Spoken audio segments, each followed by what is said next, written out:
खलिकोट थाना अंचल रे पुणी मातिले लुटेरा। खलिकोट थाना मथुरा पंचायत अंचल रे चोरीर आतंक खेलाई दुर्बृत्त।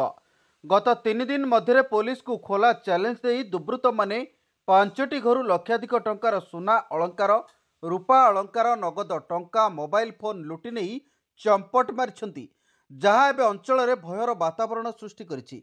गत 3 दिन तले मथुरा पंचायत नूतन ब्रह्मपुर ग्रामर 4टी घर दुर्बृत्त माने 10 भरी सुना अलंकार, रूपा अलंकार, नगद किछि टंका लुटि नहीं चंपट मारिथिबा बेले शुक्रवार पुणी मथुरा पंचायत डर ग्राम में 2टी घर सुना अलंकार सहित मोबाइल फोन लुटि नहीं चंपट मारिछंती। शुक्रवार विलंबित राति डर ग्रामर राजेन्द्र पट्टनायक परिवार निज घरे शोइथिबा बेले किछि दुर्बृत्त राति घरे पशि आलमीरा भांगी 5 भरी ओजन सुना अलंकार लुटि नहीं चंपट मारिछंती। शनिवार भोर समय घर चोरी होइथिबा जानिबा परे राजेन्द्र खलिकोट थाना को खबर देथिले। पुलिस पहुंची विभिन्न दिग को नहीं तदंत आरंभ करिछि। राजेन्द्र सामना घर मध्य 2टी मोबाइल फोन दुर्बृत्त माने लुटि नहीं जाइथिबा जଣା पड़िछि।